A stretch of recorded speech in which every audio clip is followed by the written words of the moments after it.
The Department of Homeland Security has reversed course on guidance limiting immigration raids at farms, hotels, and restaurants. On Monday, Immigration and Customs Enforcement officials told field office leaders to continue raids at worksite locations. That's a change from guidance issued days earlier under pressure from certain industries that rely on migrant workers. ICE operations have put a chilling effect on some industries that heavily rely on immigrant workforces, such as farms and hotels.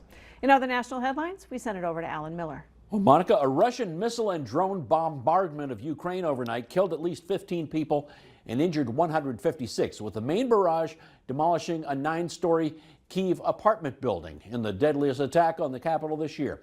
The attack came after 2 rounds of direct peace talks failed to make progress on ending the war, now in its 4th year. Russia has repeatedly hit civilian areas of Ukraine with missiles and drones, killing more than 12,000 civilians. Russia says it strikes only military targets. At the same time, Ukrainian President Vladimir Zelensky arrived in Canada today to meet with G7 leaders as the talks are expected to cover the war with Russia. President Trump had been scheduled to meet with Zelensky, but his early departure means he will miss that meeting. The Department of Defense has changed which command will oversee Greenland. Previously under the umbrella of the U.S. European Command, the semi-autonomous Danish territory will now be under the U.S. Northern Command. The move is mostly symbolic, but it further exhibits President Trump's goal of taking over the island. Greenland is technically part of the North American continent, but it is politically and culturally associated with Europe.